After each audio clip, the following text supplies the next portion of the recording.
Some time ago on my website, The Professor's House, which I would encourage you to go look at and listen to, I gave a presentation comparing the Iraq War intervention in 2003 with American intervention in Vietnam. At that time, I found a fair number of similarities between the two, and that would still be true. I felt then that perhaps the best we could hope for in Iraq was a reasonably stable government that would work. I didn't hold out too much hopes for enriched civil society with democracy. Well, it now looks like this is in fact going to turn out rather as I had most hoped.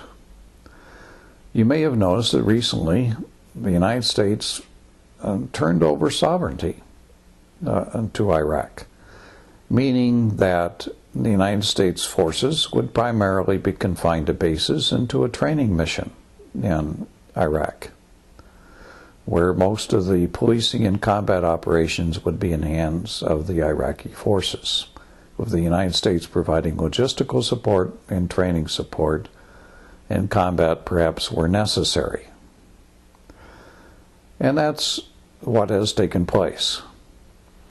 This, of course, reminds me of the Vietnamization policy of the United States, a policy which began towards the end of President Lyndon Johnson's presidency in 1968, and was formally Nixon's plan for solving the war and for withdrawing from the war, which he called Vietnamization, meaning by that the United States would reduce its combat role and turn over that role increasingly to the South Vietnamese, where we would train them, support them, and use our air power to help them against the Viet Cong and the North Vietnamese.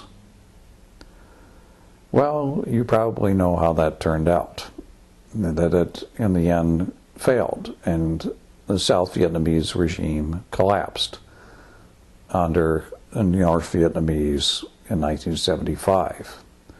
So a worthwhile question is, are we looking for a repeat?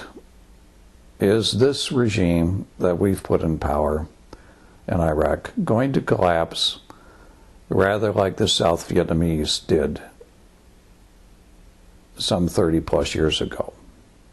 Well, I can't pretend to be a prophet, but I would hold out some hope that the circumstances are different enough that it's conceivable that this regime might be able to survive this parliamentary system. Well, why should I think so?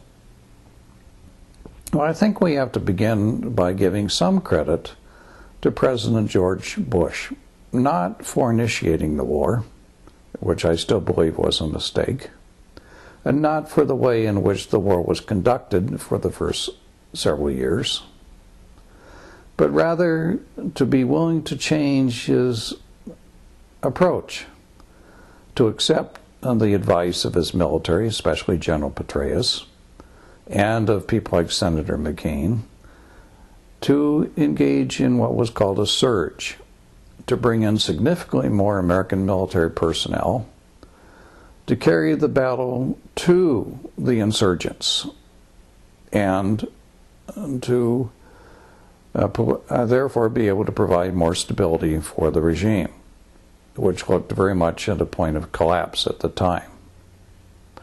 Well, I think we have to say that that has, on the whole, worked, surprising many, including to some degree myself. So we have to give some credit here to this. Now, to be fair here, a good part of this was not necessarily of our own doing. Al-Qaeda overplayed their hand dramatically.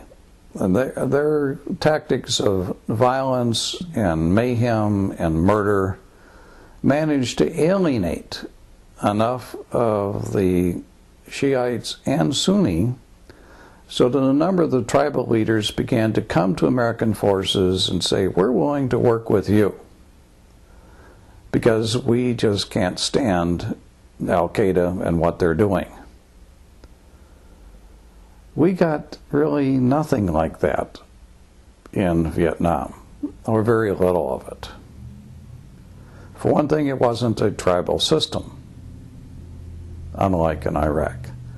It was a system of sheiks and a fair degree of local autonomy and control in Iraq.